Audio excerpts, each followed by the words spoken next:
कल की कथा में हमने सुना लक्ष्मण जी ने भगवती सीता जी को गंगा पार कराया, तमसा नदी के तट पर महर्षि वाल्मीकि के आश्रम के पास छोड़ा।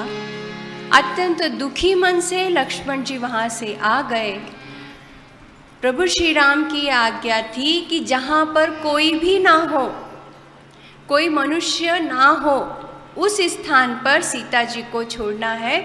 इस बात की भनक किसी को भी वन में भी नहीं लगनी चाहिए। इसलिए लक्ष्मण जी ने गंगा पार कराया। एक वृक्ष के नीचे सारी सामग्री रख दी जो भगवती सीता ऋषि मुनि तपस्वियों के साध्वी स्त्रियों को दान करने के लिए लेकर आई थी उपहार स्वरूप। उनसे हमने बहुत सहायता प्राप्त की। 14 वर्ष तक उन्होंने हमारी बहुत सेवा की है। हमें भी अब कुछ उपहार देना चाहिए। इसलिए भगवती सीता ने बहुत सारे उपहार लाए थे। वो सारी सामग्री लक्ष्मण जी ने वृक्ष के नीचे रख दी और माता सीता को कंपित स्वर में ये सत्य बताया कि यहाँ तक ही मुझे आने का आदेश था, आगे मैं आपके साथ नहीं आ सकता।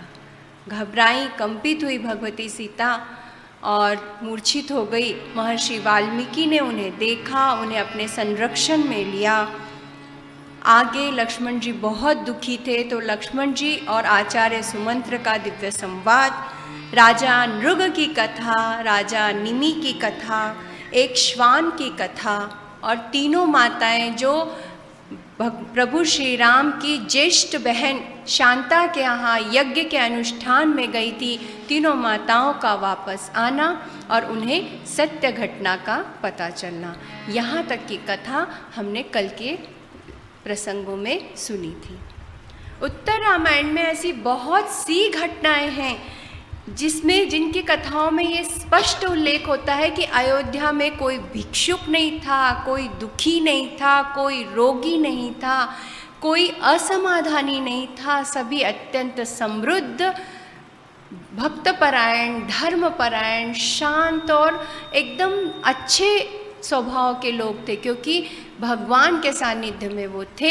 शरयू का पवित्र जल उन्होंने प्राशन किया था, इसलिए अत्यंत सुखी और समाधानी थे। सभी जाति और संप्रदाय के लोग बहुत सुखी थे, किसी को भी किसी भी प्रकार का कष्ट नहीं था। एक छोटा सा संदेह उनके मन में उत्पन्न हुआ था कि 1 वर्ष तक सीता रावण के यहाँ, भगवती सीता रावण के यहाँ 1 वर्ष तक रही थी, इसलिए राज्य पद पर आसीन होने पर, राज्याभिषेक होने पर महाराज श्री राम के साथ उनको बाजू में बैठने का अधिकार नहीं है। एक छोटे से संदेह का निराकरण करने के लिए भगवान श्री राम ने भगवती सीता का भी त्याग कर दिया था। इसलिए अयोध्या की प्रजा अत्यंत सुखी थे। वो संकीर्ण विचारों को भूल चुकी थी कि नहीं, हमारा राजा बहुत अच्छा है, हमारे जो अयोध्या नरेश प्रभु श्री राम बहुत अच्छे हैं। हमारी छोटी से छोटी समस्याओं को, छोटे से छोटे संदेह का निराकरण करने के लिए वो समर्थ है और वो करने का पूर्ण प्रयास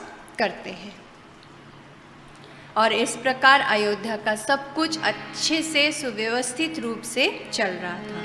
एक बार वृक्षों से सुशोभित नदी के तट पर वन के एक पर्वत पर एक गिधाड़ और एक उल्लूक, घुबड़ म्हणतो ना अपन मराठीत, वो दोनों जन तपस्या कर रहे थे। तपस्या करते करते दुर्बुद्धि गिद्ध के मन में ये विचार आया कि इस उल्लू का जो घर है, इसे मैं बलपूर्वक छीन लूँ। और इन दोनों में बहुत ज़्यादा झगड़ा होने लगा, वाद विवाद होने लगा। किसमें? गिद्ध में और उल्लू में। वो दोनों में बहुत वाद विवाद होने लगा। दोनों तपश्चर्या कर रहे थे और दोनों में बहुत ज़ोर से वाद विवाद हुआ कि यह घर मेरा है। उल्लू कह रहा था कि ये घर मेरा है, वो गिद्धाड़ जो गिद्ध है वो कह रहा था कि ये घर मेरा है। दोनों ने कहा हमारी समस्त समस्या का निराकरण करने के लिए हम अयोध्या चलते हैं, वहाँ पर प्रभु श्री राम है, उनके पास जाकर हम अपनी इस वाद विवाद का निपटारा करेंगे, छुटकारा करेंगे। और इस प्रकार गिद्ध और उल्लू ये दोनों जन कहाँ पर आए हैं? प्रभु श्री राम की राजसभा में। मैंने कल भी बताया था कि उस युग में सभी जाति के प्रजाति के पशु पक्षी ये सभी मनुष्यवाणी बोलते थे। जटायु जी मनुष्यवाणी में बोलते थे, उनके छोटे भाई संपाति राम कथा में पूर्ण उल्लेख आता है, वो भी मनुष्यवाणी में बोलते थे। समस्त वानर मनुष्यवाणी में बोलते थे। हनुमान जी शास्त्रों का ज्ञान था, व्याकरण का ज्ञान था, नीतियों का ज्ञान था, वो भी मनुष्यवाणी में बोलते थे। जाम्बुवंत जी वो भी मनुष्यवाणी में बोलते हैं। ये सब राम कथा में भी उल्लेख है। उसी प्रकार ये गिद्ध और ये उल्लू ये दोनों भी मनुष्यवाणी में बोलते थे। कल की कथा में हमने सुना कि वो श्वान वो भी मनुष्यवाणी में बोलकर अपनी समस्त बुद्धिमान किस प्रकार के लोग थे। देखिए, त्रेता युग था, सतयुग में जिनका पुण्य थोड़ा सा रह गया है उन्होंने फिर से जन्म लिया।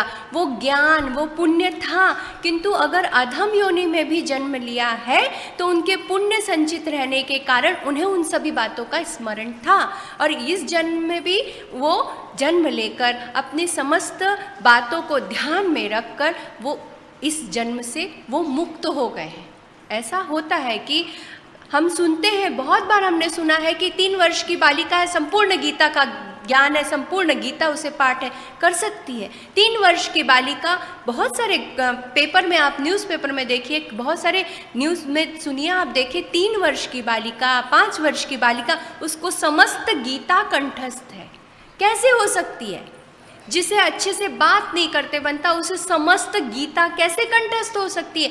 ये कंठस्थ है उसको पूर्व जन्म में कोई तपस्वी, कोई तपोनिधि, कोई साध्वी पुरुष, सत्पुरुष, साध्वी स्त्री, उसका वो शेष पुण्य, वो शेष साधना उसकी रह गई, उसकी मृत्यु हो गई, तो इस जन्म में उसको पूर्व संचित सारे सत्कर्म, पूर्व संचित सभी हमारे सत्कर्म, हमारे पुण्य, हमारे संस्कार हमारे स्मरण में रहते, हमारे साथ कुछ भी नहीं जाएगा।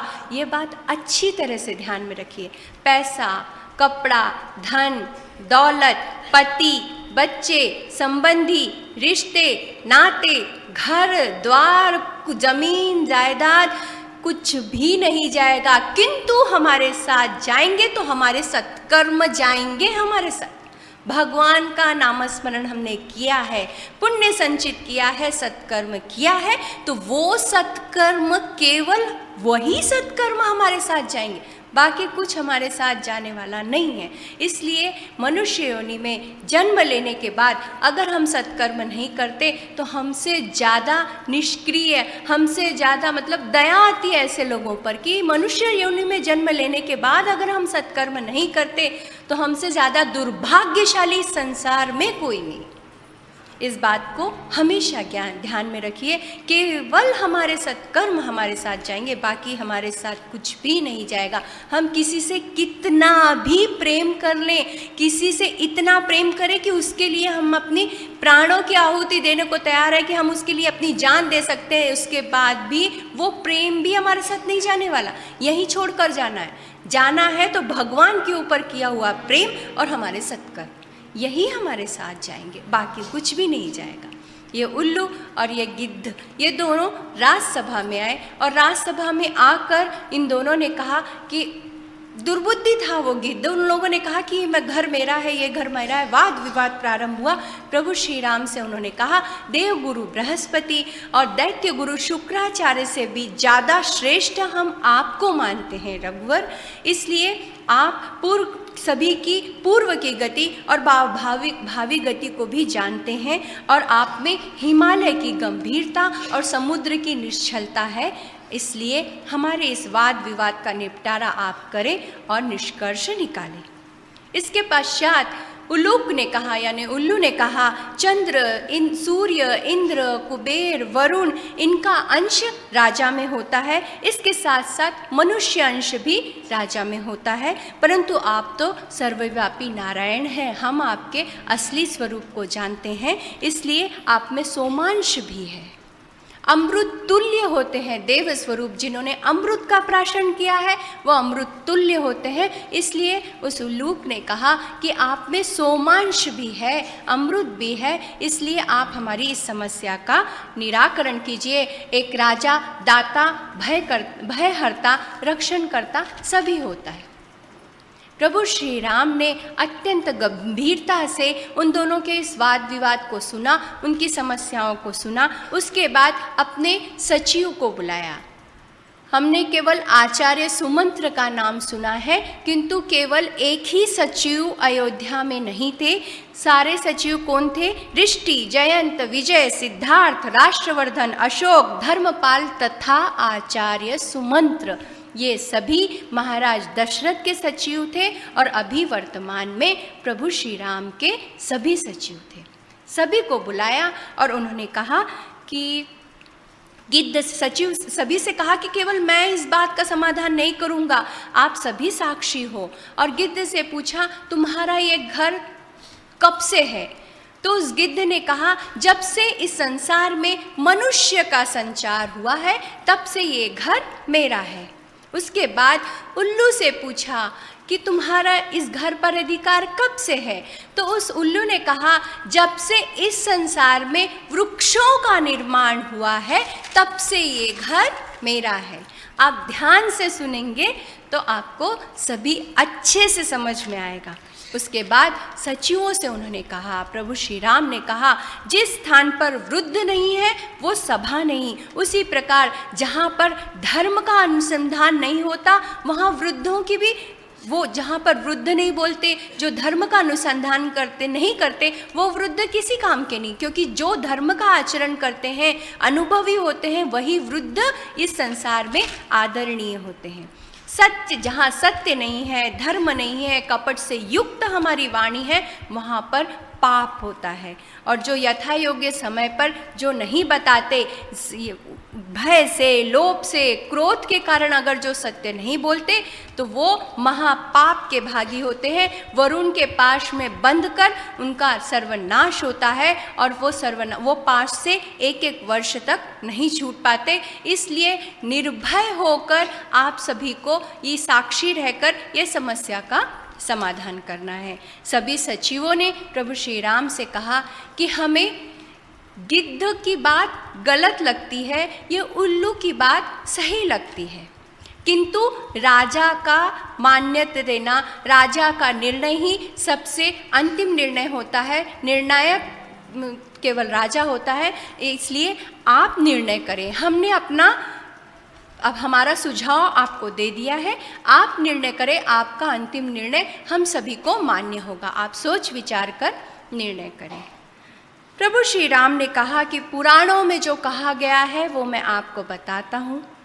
सबसे पहले भगवान नारायण के नाभि कमल से सुवर्ण कमल प्रदीप्त हुआ, वो प्रकाशमान हुआ, उसमें सृष्टिकर्ता ब्रह्मा की उत्पत्ति हुई। और सृष्टिकर्ता ब्रह्मा ने सबसे पहले पृथ्वी का निर्माण किया, वृक्षों का निर्माण किया, औषधियों का निर्माण किया और सबसे आखिरी में किसका निर्माण किया है? मनुष्य का। उनकी आखिरी रचना मनुष्य, उस सबसे आखिरी रचना स्त्री है।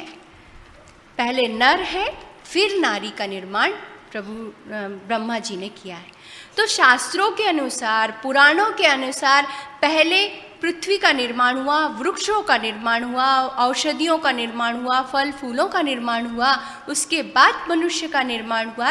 ये गिद्ध कह रहा है जब से मनुष्य का निर्माण हुआ, मनुष्य का संचार हुआ इस पृथ्वी पर, तब से ये घर मेरा है। और उल्लू कह रहा है जब से वृक्षों का निर्माण हुआ तब से ये घर मेरा है।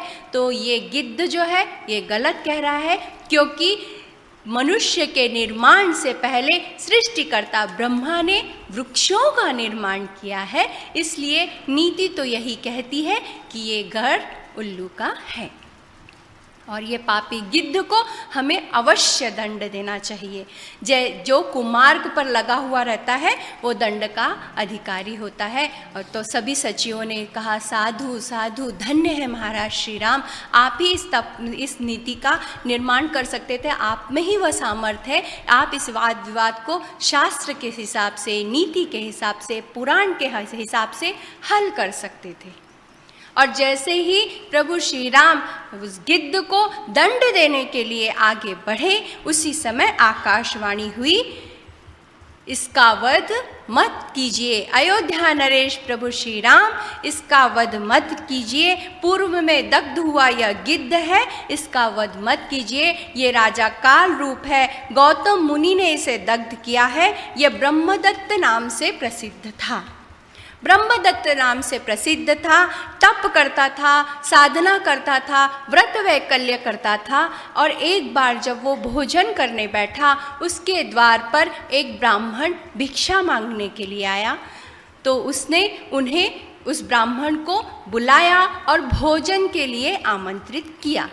जब भोजन के लिए आमंत्रित किया तो वो ब्राह्मण था, तो हम भोजन किसको किस प्रकार का करा रहे हैं, इस बात का उसे बिल्कुल भी ज्ञान नहीं था। उस ब्राह्मण को उसने भोजन के लिए आमंत्रित किया, उस समय मांस युक्त भोजन वो कर रहा था। उस ब्राह्मण ने कहा कि तुम नरभक्षी हो जाओगे, तुम गिद्ध हो जाओगे। ऐसा ब्राह्मण ने उस काल रूप राजा को शाप दे दिया था और गौतम मुनि के कारण ये दग्ध हो गया था। ब्रह्मदत्त निराश हुए और उसने ब्राह्मण को शाप मांगा कि आप, ये मुझे ज्ञान नहीं था, आपको मैंने स्नेह से भोजन के लिए आमंत्रित कर दिया था, मुझे क्षमा कीजिए, मुझे क्षमा कीजिए। तो उस समय उस ब्राह्मण ने कहा था कि मेरा श्राप हमेशा फलीभूत होता है, किंतु तुम नरभक्षी गिद्ध हो जाओगे जब भगवान स्वयं नारायण त्रेता युग में श्री राम के रूप में अवतार लेंगे। उनके स्पर्श से तुम इस योनि से मुक्त हो जाओगे। ये वही गिद्ध है, इसलिए इसको दंड मत दीजिए, इसे केवल स्पर्श कीजिए, ये इस योनि से अपने आप मुक्त हो जाएगा। और इस प्रकार आकाशवाणी हुई और प्रभु श्री राम ने उस गिद्ध को स्पर्श किया, सुंदर नर रूप उसने धारण किया, वो आकाश मार्ग से स्वर्ग की ओर चला गया। फूल कितना भी सुंदर क्यों ना हो, किंतु उसकी प्रशंसा उसके सुगंध से होती है। केवल फूल का अपने आप में कोई अस्तित्व नहीं अगर वो सुगंधित ना हो। फूल कितना भी सुंदर क्यों ना हो, उसकी प्रशंसा उसके सुगंध से होती है। इसी प्रकार मनुष्य कितना भी बड़ा क्यों ना हो, उसकी प्रशंसा उसके सद्गुणों से होती है। जिस मनुष्य में सद्गुण नहीं, वो किसी काम का नहीं है, उसकी प्रशंसा ऊपरी प्रशंसा नहीं। अगर हमारी कोई प्रशंसा करता है और आप हमारे सद्गुणों की प्रशंसा करता है, तो परीक्षण अवश्य करना चाहिए कि हम में वो सद्गुण है। तो ईश्वर से धन्यवाद मांगना चाहिए, ईश्वर से धन्यवाद करना चाहिए कि प्रभु आपने दिए हुए सद्गुण हैं जिसके कारण मैं संसार में कीर्तिमान हो रहा हूँ, प्रशंसा का पात्र हो रहा हूँ। क्योंकि कुछ भी हमारे हाथ में नहीं, वाणी हमारे हाथ में नहीं, एक श्वास हमारे हाथ में नहीं, उसके बाद भी अहंकार जो करता है उसका हमेशा पतन होता है। संत ज्ञानेश्वर महाराज को किसी ने पूछा, कितना जीवन में आपके दुख है, कितने ज्ञानी, वो इतनी छोटी सी आयु में उन्होंने कितनी सुंदर ज्ञानेश्वरी की रचना की है। उनसे सभी ने पूछा कि आपको कितना दुख हुआ, इतनी छोटी सी उम्र में आपके माता पिता ने जल समाधि ले ली और कितनी दुखी जीवन को आपने बिताया है। संत ज्ञानेश्वर ने केवल एक ही बात कही कि किसी को भी किसी चीज़ का कोई अधिकार नहीं होता। हमें कुछ भी हमारे हाथ में नहीं है। हमारे हाथ में है कि हम किस स्थान पर जन्म लेंगे? नहीं। हमारे माता पिता किस प्रकार के होंगे? नहीं। हम काले होंगे या गोरे, ये हमारे वश में है? नहीं। किस प्रकार से किस घर में हम जन्म लेंगे, किस स्थान पर, कैसे, क्या, कुछ भी हमारे हाथ में नहीं ना। हम काले हो जाएं, ये भी गोरे हो जाएं, सौंदर्यवान हो जाएं, कुरूप हो जाए, मनुष्य बने ना स्त्री बने, माता पिता स्थान किसी भी चीज़ का अधिकार कोई भी बात हमारे हाथ में नहीं है, फिर भी मनुष्य इतना अहंकार करता है कि नहीं मेरा है मेरा है, मेरा कुछ भी हमारे हाथ में नहीं। हम किस प्रकार जन्म लेंगे, किस प्रकार के माता पिता होंगे, किस प्रकार का घर होगा, कौन से स्थान में जन्म लेंगे, जिस प्रकार मृत्यु की अनिश्चितता है उसी प्रकार जन्म की भी अनिश्चितता होती है। हमारे हाथ में कुछ भी नहीं, उसके बाद भी मनुष्य अहंकार करता है, और जो अहंकार करता है उसका हमेशा पतन होता है। इसलिए मनुष्य ने जीवन में कभी भी अहंकार नहीं करना चाहिए। प्रभु श्री राम और लक्ष्मण नित्य कथा वार्ता करते थे, प्रतिदिन प्रजा पालन का कार्य अत्यंत निष्ठा के साथ, अत्यंत उत्कृष्टता के साथ करते थे। एक बार की बात है, द्वारपाल ने आकर सूचित किया कि भृगुपुत्र महर्षि च्यवन ऋषि आपके दर्शन के लिए आए हुए हैं। महाराज श्री राम ने कहा अति शीघ्र उन्हें राजसभा में लेकर आओ। द्वारपाल ने कहा उनके साथ बहुत सारे ऋषियों का समूह आया हुआ है और वो यमुना तट से आए हुए हैं। प्रभु श्री राम ने कहा कि शीघ्र उन्हें अंदर लाओ। च्यवन ऋषि के साथ 100 ऋषिगण आए हुए थे। अत्यंत सुंदर ठंडा जल भरकर, गंगा का जल घड़े में भरकर वो लाए हुए थे, और कंदमूल फल प्रभु श्री राम को भेंट करने के लिए लाए थे, क्योंकि 14 वर्ष तक प्रभु ने केवल कंदमूल और फल ही खाए थे, इसलिए उन्हें अत्यंत प्रिय हो गए थे सभी फल। और जो भी ऋषिगण वहाँ पर आते थे वो कंदमूल फल लेकर आते थे और प्रभु को भेंट करते थे। प्रभु ने अत्यंत आदर से वो स्वीकार किया, ले लिया, और उन्होंने सभी को यथा योग्य आसन दिए, सबका आदर सत्कार किया। और च्यवन ऋषि से पूछा, महर्षि ये सेवक आपकी क्या सेवा करे? मैं वचन देता हूँ आप जिस कार्य के लिए आए हैं उसका मैं पूर्ण रूप से समाधान करूँगा, आपकी समस्या का निराकरण करूँगा। च्यवन ऋषि ने कहा कि प्रभु श्री राम, केवल आप ही हमारी इस समस्या का समाधान कर सकते हैं। हम अभी तक कितने वर्षों से अनेक राजाओं से मिलने गए, अनेक राजाओं के पास हमने याचना की। सभी राजाओं ने कहा कि पहले आप समस्या बताइए, उसके बाद अगर हम समाधान कर सके तो समाधान करेंगे। प्रभु श्री राम, आपने पहले ही वचन दे दिया कि मैं आपकी सेवा करूँगा। प्रभु श्री राम ने कहा, मैं क्षत्रिय हूँ, ब्राह्मणों की समस्याओं का समाधान करना सर्वोपरि है, एक क्षत्रिय का धर्म है उसका पालन करना, इसलिए मैं आपकी आज्ञा का पालन अवश्य करूँगा। आप बताइए आपकी किस प्रकार की समस्या है? च्यवन ऋषि ने बताया कि मैं आपको एक घटना बताता हूँ। बहुत समय पहले सतयुग में एक बुद्धिमान दैत्य था जिसका नाम था मधु, जिसका उल्लेख पहले दिन की कथा में हमने सुना है। मधु यह लोला नाम के दैत्य का पुत्र था, अत्यंत ब्राह्मण भक्त और दयालु था। भगवान शिव की उसने आराधना की थी, वो बल से पराक्रम से संपन्न था, देवताओं से उसकी मैत्री थी। भगवान शिव की उसने बहुत आराधना की और भगवान शिव ने प्रसन्न होकर अपने त्रिशूल से उत्पन्न एक प्रभावशाली पराक्रमी एक त्रिशूल उसे प्रदान किया। मधु दैत्य ने बोला कि हे प्रभु, अगर आप मुझ पर कृपा कर रहे हैं, आप मुझ पर दया दे रहे हैं, अपनी कृपा दृष्टि दे रहे हैं, तो एक काम कीजिए कि ये शूल हमेशा मेरे वंशजों के पास रहे।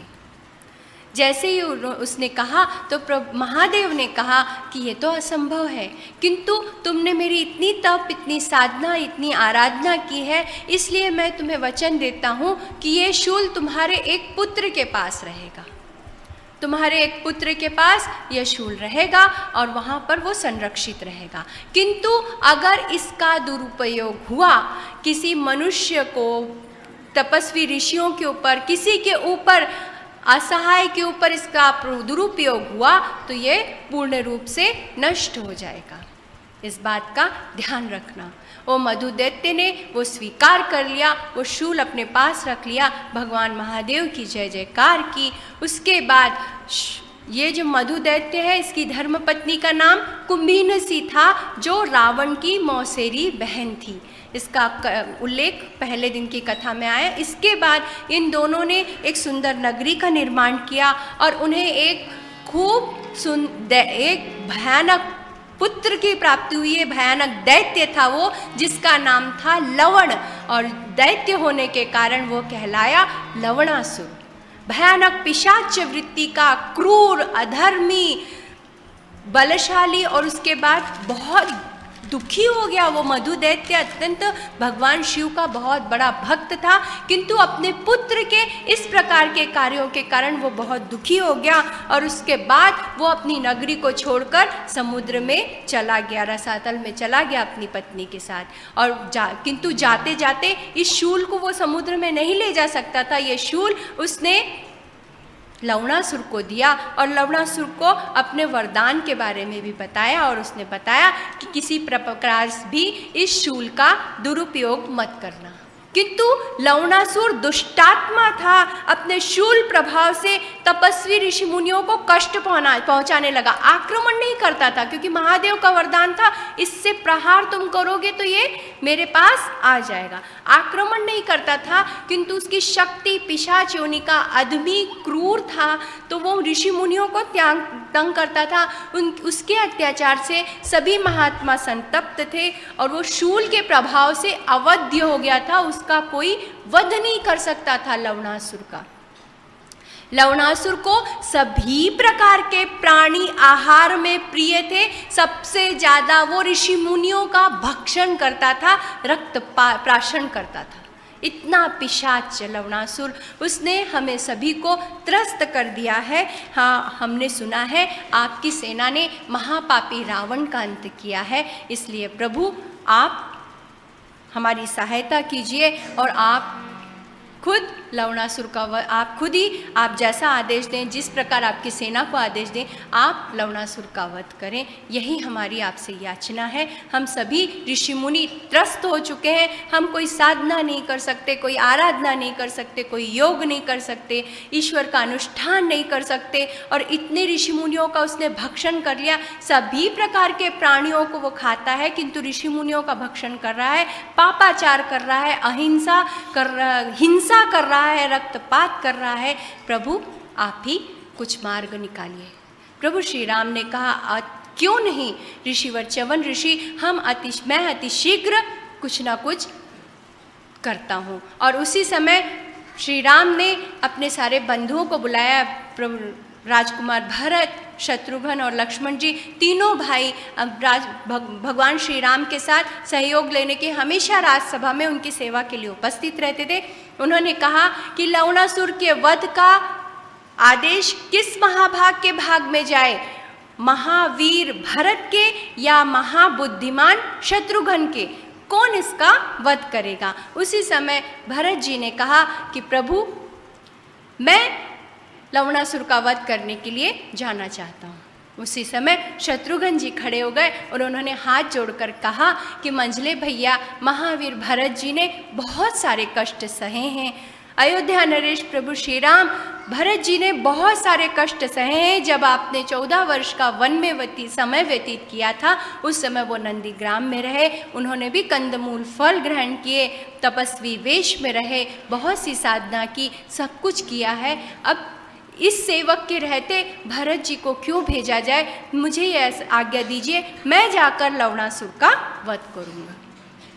शत्रुघ्न जी ने कहा कि तुम अपने बंधु प्रेम के कारण भरत जी को नहीं जाने देना चाहते, बहुत अच्छी बात है। तो वीरवर शत्रुघ्न, तुम जाओ मधुपुरी और तुम जाकर लवणासुर का वध करो। कल प्रातः ही तुम्हारा राज्य अभिषेक कर दूंगा। कल की रामायण की सभी कथा में हमने देखा है कि जहाँ जहाँ पर प्रभु श्री राम गए हैं, पहले ही राज्य अभिषेक किया। सुग्रीव का पहले राज्य अभिषेक, विभीषण का पहले राज्य अभिषेक, आगे हम कथा में सुनेंगे कि बच्चों का भी पहले राज्य अभिषेक किया, उसके बाद उस नगरी पर आक्रमण किया है। उसी प्रकार शत्रुघ्न जी से कहा कि कल प्रातः ही राज्याभिषेक आपका हो जाएगा। प्रभु श्री राम के इस प्रकार बोलने पर शत्रुघ्न जी लज्जित हुए। उन्होंने कहा कि बड़े भाई के रहते मेरा राज्याभिषेक हो जाए, इससे ज़्यादा लज्जा की बात मेरे लिए कुछ नहीं होती। मेरे से बहुत बड़ा अपराध हो गया भैया, ज्येष्ठ भ्राता, मुझसे बहुत बड़ा अपराध हो गया। जब भरत जी ने प्रतिज्ञा ले ली थी कि मैं जाकर लवणासुर का वध करूँगा, तो मुझे कोई आवश्यकता नहीं थी स्वयं उठकर अपने बारे में कहने की। ये मैंने कहा, भरत जी के बात का उल्लंघन किया, इसीलिए मुझ पर ये दिन आया है कि बड़े भाई के रहते छोटे भाई का राज्याभिषेक हो रहा है। देखिए, ये है भातृ प्रेम। कोई किसी की प्रॉपर्टी छीनने के लिए, ज़मीन जायदाद, किसी के अधिकार छीनने के लिए नहीं, अपने बड़े भाई का सम्मान किस प्रकार से किया जाता है, ये रामायण की कथा में आता है। राम कथा प्रयोगशाला है, इसका प्रयोग हमने अगर अपने जीवन में किया तो हम अपने जीवन में धन्य हो जाएंगे। शत्रुघ्न जी ने कहा, इसीलिए मैंने पाप किया, मुझसे बहुत बड़ा अपराध हो गया। भरत जी ने जब प्रण ले लिया था, प्रतिज्ञा कर ली थी, तो मुझे कोई आवश्यकता नहीं थी। किंतु श्री राम ने कहा, कोई बात नहीं शत्रुघ्न, तुम्हारा असीम प्रेम ही था, इसीलिए तुमने भरत जी के बदले मैं जाऊं, ऐसा तुमने कहा। लक्ष्मण जी और भरत जी को कहा कि कल प्रातः ही मंत्री, पुरोहित, राजर्षि सभी को बुलाओ, वेद मंत्रोच्चार के साथ शत्रुघ्न जी का राज्याभिषेक होना चाहिए। प्रभु श्री राम ने बड़े हर्ष और उत्साह के साथ प्रातः ब्राह्म मुहूर्त पर सभी राजकीय विधि के साथ शत्रुघ्न जी का राज्याभिषेक किया। इस समय माता कौशल्या, माता सुमित्रा, माता कैकेयी सभी रानियां राजभवन में थी। सभी के समक्ष राज्याभिषेक शत्रुघ्न जी का हुआ है। शत्रुघ्न जी सूर्य के समान सुशोभित हो रहे थे। और उसी समय प्रभु श्री राम ने कहा कि मैं तुम्हें एक अद्वितीय दिव्य शक्ति अमोघ बाण दे रहा हूँ, जिस अमोघ बाण से मैंने महादुराचारी महाप्रतापी रावण का भी अंत किया है, वो बाण मैं तुम्हें प्रदान करता हूँ। किंतु तुम्हें बड़ी सावधानी से लवणासुर का वध करना है। उस समय सुबह के समय च्यवन ऋषि ने बताया था कि प्रातः उठकर वो जब शूल का पूजन वगैरह कर लेता है, उसके बाद अपने भोजन सामग्री को एकत्रित करने के लिए, प्राणियों को एकत्रित करने के लिए नगर में निकलता है। उस समय उसके हाथ में शूल नहीं रहता।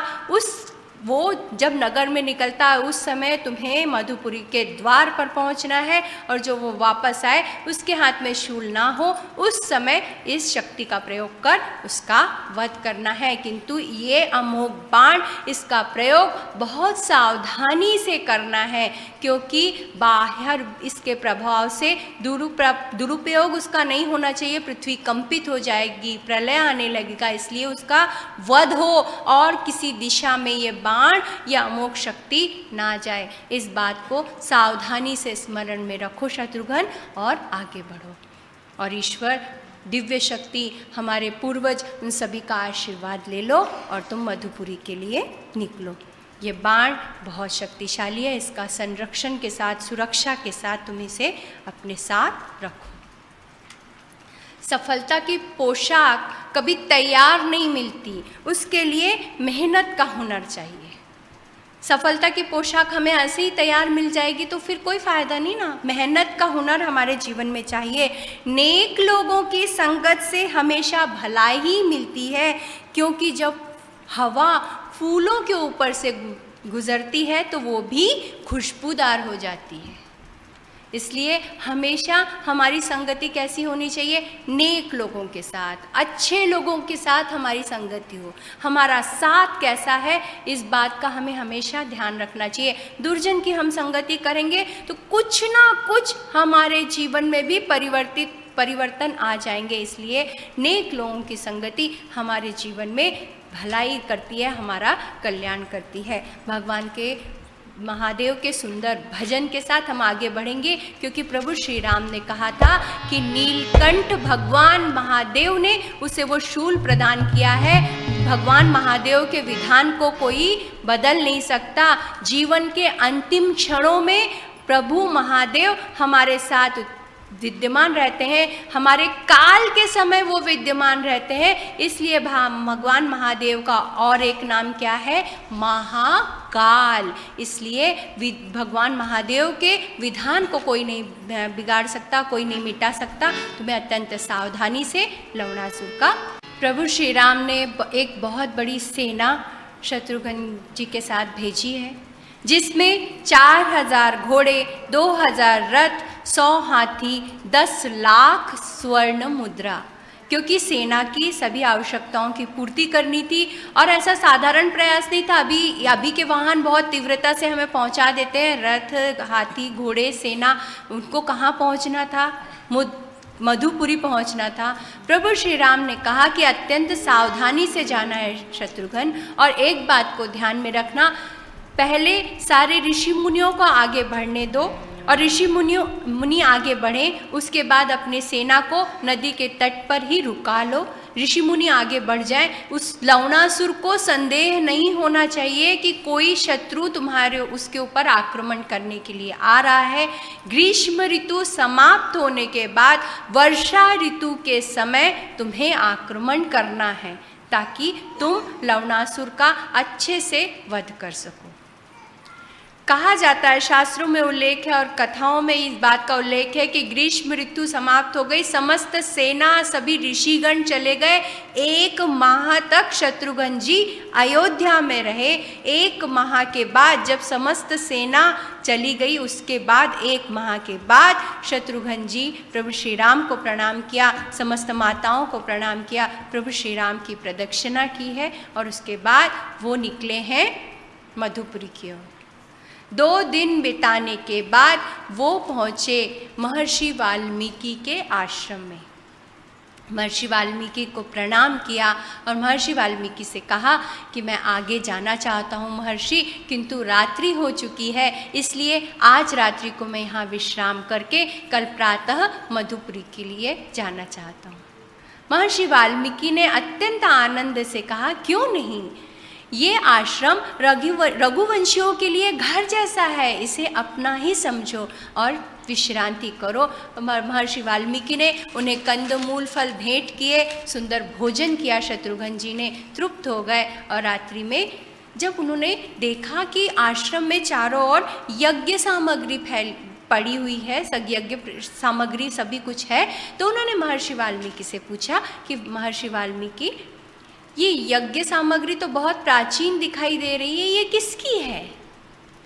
महर्षि वाल्मीकि ने कहा, आपके पूर्वज सौदास जो इस भूमंडल के स्वामी थे, उनका वीर्यसह नाम का एक पुत्र हुआ था। उन्होंने महाराज सौदास ने अश्वमेध यज्ञ किए थे, बहुत सुंदर यज्ञ किया था, तो ये उन्हीं की सामग्री है। एक बार की बात है कि 2 राक्षस वन में गए हुए थे, उन्होंने सिंह का, वाघ का रूप धारण कर लिया, और उन्होंने 2 राक्षसों ने, दैत्यों ने वाघ का रूप धारण करके, सिंह का रूप धारण करके सारे हरिणों का भक्षण कर लिया। पूरा वन मृग रहित हो गया।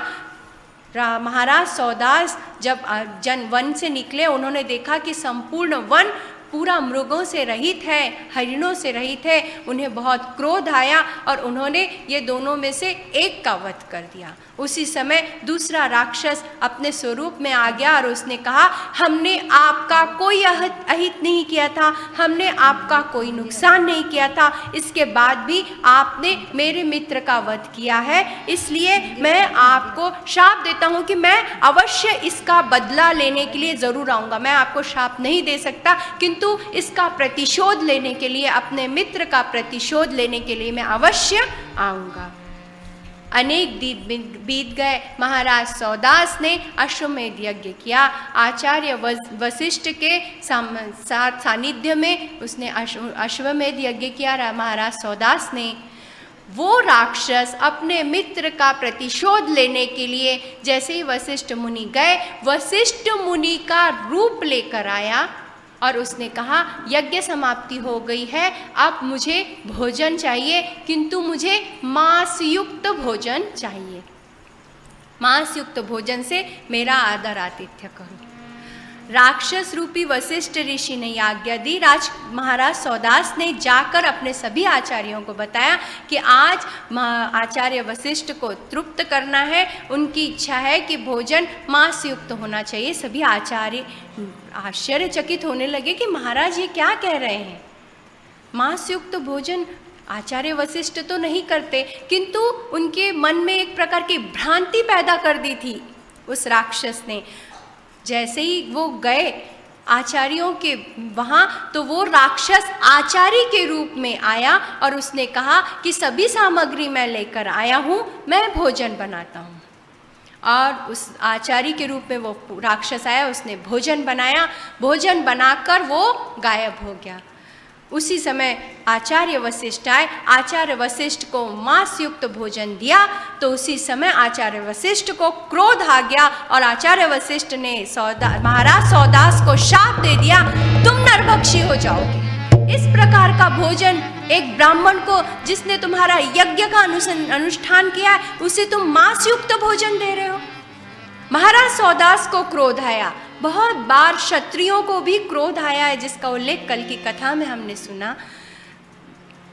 महाराज सौदास को क्रोध आया, मेरा क्या अपराध है, आपने कहा था, मैंने भोजन बनाया, मैं आपको शाप देता हूँ। उसी समय उनकी पत्नी, महाराज सौदास की पत्नी ने उन्हें रोक लिया, ये अनर्थ मत करिए, वो हमारे गुरु हैं, वो हमारे आचार्य हैं, उन्होंने यज्ञ का अनुष्ठान किया है, आप उन्हें शाप नहीं दे सकते, उन्हें शाप देने का आपको अधिकार नहीं है, ये जल को इसी तरह विसर्जित कर दीजिए। जैसे ही उन्होंने जल नीचे विसर्जित कर दिया, उनके पूरे पैर जल गए। उस जल से, शाप देने वाले थे, उस जल से पैर जल गए। और उसी समय उन्होंने महाराज सौदास ने कहा, मेरी कोई भूल नहीं थी, मेरा कोई अपराध नहीं था आचार्य वशिष्ठ, आपने मुझे शाप दे दिया।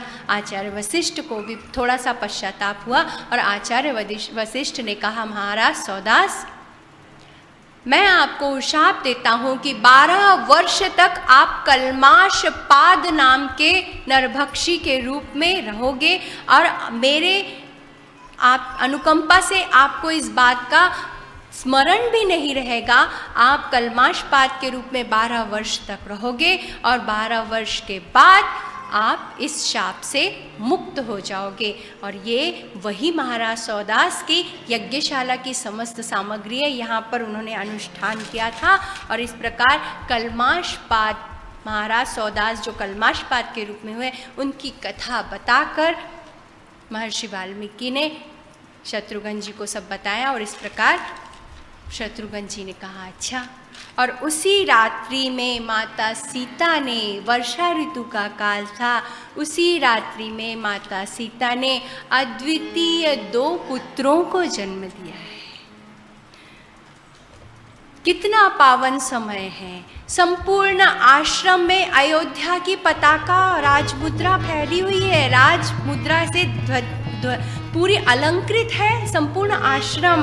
अयोध्या की पताका संपूर्ण आश्रम में है, राजकीय प्रबंध से सुसज्जित वो आश्रम है। शत्रुघ्न जी आश्रम में है। इतने पावन समय में माता सीता ने 2 सुंदर बालकों को जन्म दिया। मुनि कुमारों ने आकर आचार्य वशिष्ठ को ये शुभ संदेश दिया।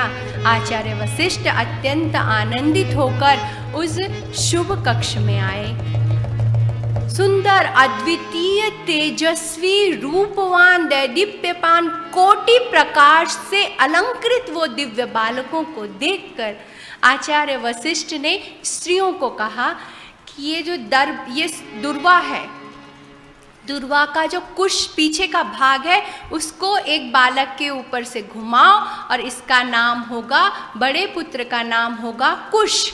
इसका अग्रभाग लव, उसको दूसरे बालक के ऊपर से घुमाओ ताकि इन दोनों बालकों को किसी की भी नज़र ना लगे। और इसका नाम होगा लव। बड़े पुत्र का नाम होगा कुश और छोटे पुत्र का नाम होगा लव। और इस प्रकार ये कुश और लव मेरे द्वारा निश्चित किए हुए नामों से ये भूतल में विख्यात होंगे। जिंदगी में हर दिन हमें कोई नया सबक मिलता है। इसलिए नहीं कि हम उस सबक को पढ़ें, बल्कि इसलिए जिससे हम उस सबक से कुछ ना कुछ सीख सकें। श्रद्धा ज्ञान देती है, नम्रता मान देती है, योग्यता स्थान देती है। श्रद्धा ज्ञान देती है, नम्रता मान देती है, योग्यता स्थान देती है, और यदि ये तीनों मिल जाए तो वो हमारे जीवन में सम्मान देती है। इसलिए हमें हर जगह सम्मान चाहना है तो हमारे जीवन में हमें श्रद्धा, नम्रता और योग्यता को आत्मसात करना पड़ेगा। दिव्य मंत्रोच्चार के साथ महर्षि वाल्मीकि ने ये कहा था कि ये दर्भ है, ये कुश का भाग है, ये बड़े पुत्र के ऊपर से घुमाओ, ये इसका नाम कुश होगा, और दुर्वा का जो अग्रभाग है लव, उसका छोटे पुत्र के ऊपर से घुमाओ, इसका नाम छोटा लव होगा। तो कुश और लव, लेकिन हम लव और कुश बोलते हैं, किंतु कुश बड़े पुत्र का नाम था, लव छोटे पुत्र का नाम था। दिव्य मंत्रोच्चार हुआ, शत्रुघ्न जी के कानों में वो मंत्रोच्चार की ध्वनि गई। उन्होंने एक महर्षि वाल्मीकि के एक शिष्य को बुलाया और पूछा कि ये मंत्रोच्चार, इतनी रात्रि में ये मंत्रोच्चार क्यों हो रहा है, किसके लिए, क्या हुआ? उसने अत्यंत हर्ष के साथ कहा कि वन देवी ने दिव्य 2 बालकों को जन्म लिया। वो सभी भगवती सीता को वन देवी के नाम से जानते थे। उन्होंने कहा कि वन देवी ने खूब सुंदर दिव्य 2 बालकों को जन्म दिया है, इसलिए हम हर्ष और उल्लास के साथ उत्सव मना रहे हैं। जैसे ही शत्रुघ्न जी ने सुना, उन्हें ऐसा आभास हो रहा था जैसे उनका कोई अपना हो, ये उत्सव उनके खुद के घर का हो। इसकी अनुभूति उनको हृदय से हुई, और शत्रुघ्न जी ने बहुत सारे उपहार निकाले और वो शिष्य को दिए। बोले, इतने सुंदर समय पर उस वन देवी ने पुत्रों का जन्म दिया है, ये उपहार मेरी तरफ से उन्हें दे देना। और वो उपहार लेकर दौड़कर वो आया। वर्षा ऋतु की श्रावणी रात बीत गई। प्रातःकाल होते साथ संध्या वंदन करके शत्रुघ्न जी ने महर्षि वाल्मीकि को प्रणाम किया और उन्होंने कहा, आज्ञा दीजिए, अब मुझे यमुना तट पर पहुंचना है, आचार्य च्यवन ऋषि के समीप, और वहां से मुझे लवणासुर का वध करने के लिए आगे बढ़ना है। भगवती सीता अत्यंत आनंद से अपने दोनों पुत्रों के साथ बैठी थी। उसी समय महर्षि वाल्मीकि का वो शिष्य दौड़ कर आया और उसने कहा, वन देवी अयोध्या से एक आए थे, उन्होंने ये उपहार आपके पुत्रों के लिए दिया है। देखते साथ अयोध्या की राजमुद्रा देखते साथ भगवती सीता को अत्यंत आनंद हुआ और उन्होंने कहा, बालकों की ओर देखकर कहा, तुम्हारे आगमन का शुभ लक्षण अभी से मुझे दिखाई दे रहा है। और अयोध्या की राजमुद्रा को बाजू में रखा और अपने दोनों पुत्रों को हृदय से लगा लिया। अत्यंत आनंद से भगवती सीता है। महर्षि वाल्मीकि अत्यंत सावध हो गए थे। ये प्रभु श्री राम के मर्यादा पुरुषोत्तम प्रभु श्री राम के वंश के हैं, उनकी धरोहर है। इनका संरक्षण, इनका निरीक्षण मुझे राजवंशियों की तरह करना है, क्षत्रियों की तरह इन पुत्रों को तैयार करना है। इसलिए अभी से मुझे इसके लिए तटस्थ हो जाना चाहिए, संलग्न हो जाना चाहिए। और महर्षि वाल्मीकि व्यस्त हो गए। शत्रुघ्न जी कहाँ पर पहुँचे हैं? महाराज च्यवन ऋषि के यहाँ। महाराज च्यवन ऋषि के यहाँ वो पहुँचे। सुबह निकले थे, रात हो गई। रात्रि में जब वो महाराज च्यवन ऋषि के यहाँ रुके और उन्होंने पूछा कि मुझे लवणासुर के बारे में इतना मालूम है कि वो महान दैत्य था, परंतु उसकी शक्ति कैसी थी उसका मुझे कोई ज्ञान नहीं। उसी समय प्रभु श्री राम ने आदेश दिया और उसी समय मैं लेकर अपनी सेना के साथ आ गया। किंतु च्यवन ऋषि से कहा, ऋषिवर आप बताइए उसकी शक्ति कैसी थी और वो शक्ति का किस प्रकार उपयोग करता था। आचार्य च्यवन ऋषि ने बताया, अयोध्या में युवनाश्व के पुत्र महर्षि मांधाता, चक्रवर्ती सम्राट महान मांधाता ये अयोध्या के थे। एक बार क्या हुआ, उन्होंने स्वर्ग लोक पर आक्रमण किया। स्वर्ग को जीतने के लिए वो गए और उन्होंने ये पृथ्वी पर भी सभी राजाओं को अपने अधीन कर लिया। उन्हें अभिमान हो गया, चक्रवर्ती सम्राट हूँ मैं और मेरे वश में सब कुछ है, सारे पृथ्वी को मैंने जीत लिया। देवलोक में देवताओं ने कहा कि सभी पृथ्वी को आपने जीता नहीं है, आप लवणासुर अवध्य है, उस पर आप प्रहार करके अगर आप लवणासुर को हताश करते हो, परास्त करते हो, तभी आप पृथ्वी लोक को जीत पाए, यही सिद्ध होगा। और मांधाता, चक्रवर्ती सम्राट मांधाता अहंकार के मद में चूर होकर लवणासुर के सामने आए और लवणासुर को ललकारा। किसी भी बात का, किसी भी अपने शत्रु की शक्ति का ज्ञान ना हो उस समय उस पर आक्रमण नहीं करना चाहिए। मांधाता राजा ने आवाहन किया लवणासुर को, लवणासुर ने शूल निकाला और मांधाता नष्ट हो गए। शत्रु की शक्ति का अनुमान लगाए बिना शत्रु पर आक्रमण नहीं करना चाहिए, यही नियति सिखाती है। रावण के भी शक्ति का संपूर्ण विवरण प्रभु श्री राम ने सुन लिया था, उनकी शक्ति का संपूर्ण अनुमान रावण की संपूर्ण शक्ति का अनुमान लगाने के बाद युद्ध में वो आगे बढ़े थे। अपने शत्रु की शक्ति का अनुमान लगाए बगैर आगे नहीं बढ़ना चाहिए, ये शत्रुघ्न जी अच्छी तरह से जानते थे। और च्यवन ऋषि ने कहा कि सुबह शूल का पूजन करके लवणासुर नगर भ्रमण की ओर निकलता है।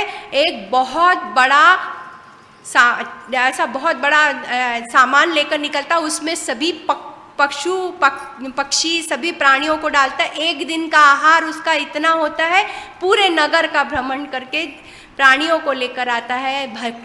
मांस भक्षी है वो, इतना भोजन, हिंसक भोजन, रक्तपात करता है। वो लेने के लिए जब वो निकले, शत्रुघ्न जी से कहा आप द्वार पर खड़े हो जाना, तभी आप लवणासुर को जीत पाएंगे। ये सारी कथा श्रवण करके शत्रुघ्न जी अत्यंत सावधानी के साथ वहाँ पर पहुँचे। और जैसे ही लवणासुर शूल का पूजन करके आगे बढ़ा और जैसे ही वो निकल गया नगर भ्रमण की ओर, अपने आहार के लिए, सुबह का भोजन करने के लिए, भक्षण करने के लिए, पशुओं को लेने के लिए जैसे ही निकला, शत्रुघ्न जी द्वार पर खड़े हो गए, मधुपुर के द्वार पर। और मधुपुर के द्वार पर जब वो खड़े हो गए, लवणासुर जब अपना आहार लेकर वापस आया, असंख्य प्राणी उसमें थे, उस बड़े से सामान में था। बहुत क्या था वो, उसका उल्लेख नहीं है। बहुत बड़ा ऐसा बड़ा सा थाल था, क्या था वो, बहुत बड़ा सामान था। जैसे जैसे अस्त्र शस्त्र सुसज्जित किए जाते, वैसे एक दिन का आहार उसका। बहुत सारे प्राणी उसमें थे। दुर्गंध आ रही थी शत्रुघ्न जी को। शत्रुघ्न जी को देखकर लवणासुर क्रोधित हुआ और लवणासुर ने कहा क्यों अपनी मृत्यु को आमंत्रित कर रहे हो, कौन हो तुम? शत्रुघ्न जी ने कहा मैं महाप्रतापी मर्यादा पुरुषोत्तम प्रभु श्री राम का छोटा भाई शत्रुघ्न हूँ। मैं शत्रुघ्न हूँ। शत्रुघ्न का अर्थ क्या होता है? शत्रु को घात करने वाला, शत्रु को संपूर्ण रूप से मिटाने वाला शत्रुघ्न। केवल नाम से तुम शत्रुघ्न हो और मैं जानता हूँ तुम मर्यादा पुरुषोत्तम श्री राम के भाई हो।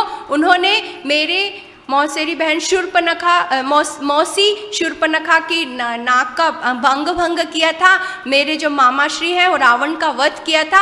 आप आज तुम लगे हो तो तुम्हारी मृत्यु तो अवश्य होगी। अति शीघ्र मुझे अंदर जाने दो, अपना शूल लेकर आने दो। शत्रुघ्न जी ने कहा कि शत्रु अगर सामने हो उसके शस्त्र लाने तक उसका इंतजार नहीं करते, इसलिए अभी प्रहार करता हूँ। और उसी समय शत्रुघ्न जी तैयार हुए प्रहार करने के लिए। लवणासुर बहुत शक्तिशाली तो था, उसने एक बहुत बड़ा वृक्ष उखाड़ा और समूल रूप से शत्रुघ्न जी के ऊपर फेंका है। शत्रुघ्न जी थोड़े से आगे हुए, दोनों का भीषण युद्ध हुआ। उसके प्रहार से शत्रुघ्न जी मूर्छित हो गए।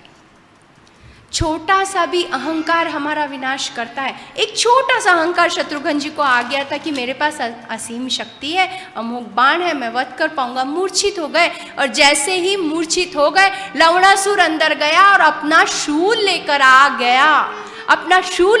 गया। किंतु उसने क्या समझा कि शत्रुघ्न जी की मृत्यु हो चुकी है, इसलिए वो अपनी आहार सामग्री एकत्रित करने में लग गया। शत्रुघ्न जी उठे, उन्होंने वो अमोघ शक्ति के बाण का अनुसंधान किया। समस्त आकाश मार्ग में देवता, यक्ष, गंधर्व, सिद्ध, ब्रह्मदेव सभी एकत्रित हो गए। ब्रह्मदेव ने देवताओं से कहा, ये अमोघ शक्ति भगवान नारायण की है। भगवान नारायण ने इस शक्ति से मधु कैटभ नामक राक्षसों का भी संहार किया है। इस अमोघ शक्ति से लवणासुर का वध निश्चित है। प्रभु श्री राम ने कहा था, अत्यंत सावधानी से इस शक्ति का प्रयोग करना। और जैसे ही शत्रुघ्न जी ने अनुसंधान किया, उसके हृदय को विदीर्ण करते हुए लवणासुर के वो शक्ति निकल गई और पुनः शत्रुघ्न जी के पास आ गई और इस तरह लवणासुर का वध हुआ है। लवणासुर का वध होते साथ भगवान का वो शूल अपने आप महादेव के पास चला गया।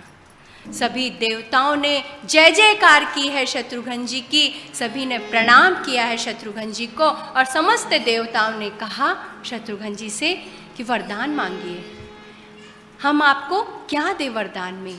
शत्रुघ्न जी ने कहा, अगर आप वरदान देना चाहते हैं तो केवल यही वरदान दीजिए कि अति शीघ्र ये मधुपुरी एक सुंदर नगरी के रूप में निर्मित हो जाए, क्योंकि जितने जल्दी इस नगरी का निर्माण होगा उतने जल्दी मैं अपने भ्राता श्री प्रभु श्री राम के पास अयोध्या में पहुंच सकूंगा।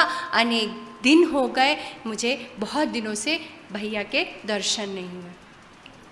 अति शीघ्र ये काम हो जाएगा तो अति शीघ्र मैं प्रभु के पास चला जाऊंगा। देवताओं ने कहा तथास्तु और देवता स्वर्गलोक को चले गए।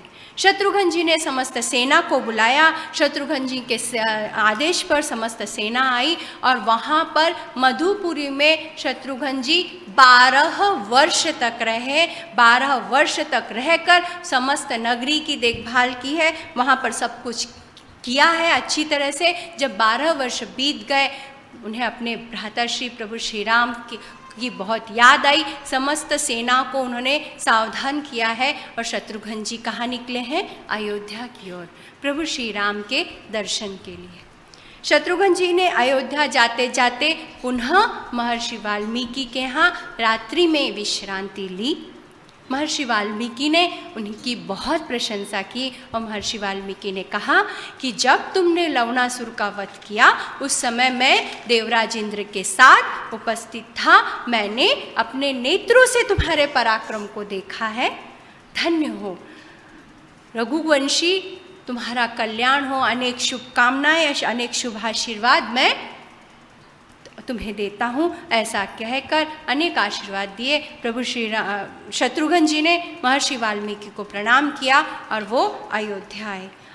अयोध्या पहुंचकर अपने परम आराध्य प्रभु श्री राम के श्री चरणों में गिर पड़े, रोने लगे। उन्होंने कहा कि भ्राताश्री, जिस प्रकार एक माता के बिना एक संतान नहीं रह सकती, उस प्रकार मुझे बहुत पीड़ा हुई है आपके बिना रहने के। 12 वर्ष मैंने बिताए हैं। एक माता के बिना एक संतान जिस प्रकार नहीं रह सकती, उस प्रकार मैं आपके बिना नहीं रह सकता। अब मुझे वापस भेजने की आज्ञा मत दो। श्री राम ने कहा कि देखो, राजधर्म, अपना कर्तव्य पालन, ये रघुवंशियों के लिए प्राथमिकता है। इसलिए तुम्हें मुझ पर असीम प्रेम है। मुझे भी तुम्हारे विरह ने द्रवित किया है। मुझे बहुत याद आई है तुम्हारी शत्रुघ्न, किंतु कुछ दिन तुम यहाँ पर रहो, उसके बाद अपने मधुपुरी चले जाना। शत्रुघ्न जी ने कहा कि आपकी आज्ञा ही सर्वोपरि है। आपने जो कहा है उस वचन को मैं शिरोधार्य करके यहाँ पर रहूँगा, उसके बाद मधुपुरी चला जाऊँगा। कुछ दिनों बाद शत्रुघ्न जी 7-8 दिन तक यहाँ पर रहे अयोध्या में। उसके बाद वो प्रभु श्री राम को प्रणाम करके अत्यंत दुखी बोझिल मन से, जाने की इच्छा उनकी नहीं थी, अत्यंत दुखी बोझिल मन से वो कहाँ पर गए हैं? मधुपुरी में गए हैं। राजकुमार भरत, राजकुमार लक्ष्मण, ये दोनों भाइयों ने बहुत दूर तक पैदल चलकर उन्हें विदाई दी और वो पुनः वापस आ गए। कुछ दिनों बाद देवराज इंद्र अपने समस्त देवगणों के साथ कहाँ पर पहुँचे हैं? महाराज श्री राम के पास। और उन्होंने बताया कि ऋषिवर अगस्ती ने जल में बहुत सुंदर साधना की है, आज उनकी साधना पूर्ण हुई है, इसलिए हम सभी देवता उनका अभिवादन करने के लिए, उन्हें शुभ कामना देने के लिए, उनका अभिष्ट चिंतन करने के लिए हम सभी जा रहे हैं। प्रभु श्री राम से उन्होंने कहा कि प्रभु आप भी हमारे साथ चलिए। प्रभु श्री राम ने कहा कि क्यों नहीं, मैं अवश्य जाऊंगा। उन्होंने पुष्पक विमान का स्मरण किया। पहले दिन की कथा में बताया था कि पुष्पक विमान ने आकर कहा कि धनाध्यक्ष कुबेर ने ये कहा है कि रावण के मृत्यु के साथ साथ पुष्पक विमान को भी प्रभु श्री राम ने जीत लिया है, इसलिए पुष्पक विमान से कहा था कि अब तुम प्रभु श्री राम के साथ रहो। और प्रभु श्री राम ने कहा था कि तुम आकाश में स्थित रहो, जिस समय मैं तुम्हारा स्मरण करूंगा उस समय तुम आ जाना। प्रभु श्री राम ने पुष्पक विमान का स्मरण किया, पुष्पक विमान उपस्थित हो गया। सभी देवता, देवराजेंद्र, सभी उस पुष्पक विमान पर आसीन हुए प्रभु श्री राम के साथ। और ये सभी कहाँ पर पहुँचे हैं? ऋषिवर अगस्त्य के यहाँ। ऋषिवर अगस्त्य के यहाँ पहुँचे, उनका अभिष्ट चिंतन किया, उनका अभिनंदन किया, शुभ कामनाएं दी और सभी देवता स्वर्गलोक को चले गए। प्रभु श्री राम, रात्रि हो गई थी, इसलिए प्रभु श्री राम अगस्त्य ऋषि के आश्रम में एक रात के लिए रुके। ऋषि अगस्त्य ने एक बहुत सुंदर दिव्य अलौकिक उपहार प्रभु को दिए हैं। जैसे ही वो दिव्य अलौकिक उपहार प्रभु को दिए, सुंदर अलौकिक दीप्तिमान लख प्रकाश ऐसे दिव्य आभूषण जैसे ही उन्होंने अगस्त्य ऋषि ने प्रभु श्री राम को दिए, प्रभु श्री राम ने कहा मैं क्षत्रिय हूँ ऋषिवर, आप ब्राह्मण हैं, मैं एक ब्राह्मण के हाथों उपहार ले नहीं सकता, ये क्षत्रिय धर्म के विरुद्ध है, आप मेरे से श्रेष्ठ हैं, इसलिए मैं आपका उपहार नहीं ले सकता। ऋषिवर अगस्त्य मुस्कुराए, उन्होंने कहा आप ब्राह्मण नहीं हैं, ये मैं नहीं जानता कि आप कौन हैं, आप साक्षात नारायण हैं, आप सृष्टि के पालन करता है, पालन पोषण करता है, आप श्रेष्ठ हैं, देव स्वरूप है, देव तुल्य है। इस पृथ्वी पर से अत्याचार को, अनाचार को समाप्त करने के लिए आपने मनुष्य योनि में जन्म लिया है। आपके आदेश से ये पृथ्वी संचालित होती है, आपके आदेश से यमराज मृत्यु दंड देते हैं, आपके आदेश से वरुण देवता मानव शरीर का पोषण करते हैं, आपके आदेश से धनाध्यक्ष कुबेर धन का वितरण करते हैं। आप सर्वोपरि हैं साक्षात नारायण, आप महान भगवान श्रेष्ठतम हैं, देव पुरुष हैं, देव हैं, मैं नहीं जानता। आप क्षत्रिय आज इस पृथ्वीलोक पर हैं, किंतु आप नारायण हैं, इसलिए मेरा ये उपहार स्वीकार कीजिए। किसी के द्वारा मिला हुआ उपहार हम अगर पुनः किसी दूसरे को देते हैं तो वो बहुत बड़ी पुण्य निधि होती है।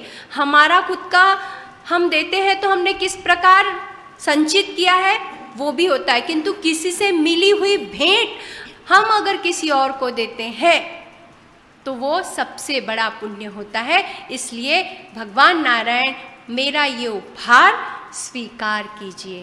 प्रभु श्री राम ने कहा अगस्त्य ऋषि से, आपका यह प्रेम मैं ग्रहण करता हूँ, आपका ये उपहार मैं ग्रहण करता हूँ, किंतु ये उपहार, ये जो आभूषण है, ये किसने बनाए?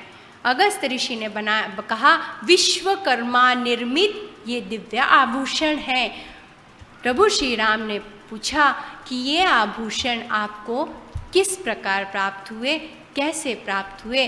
और ऋषि अगस्त्य ने एक सुंदर सी कथा बताई है, किसके ये आभूषण थे, ऋषि अगस्त्य को किस प्रकार ये प्राप्त हुए, उन आभूषणों में इतना दीप्तिमान अलौकिक तेज कैसे था, किसके थे ये आभूषण। इन सभी घटनाओं का, इन सभी बातों का श्रवण हम कल की कथा में सुनेंगे। भगवान की पावन भिक्षा होगी। अति शीघ्र 7 दिन बीत जाएंगे। आज भगवान सुंदर से भगवती सीता ने लवकुश को जन्म दिया है।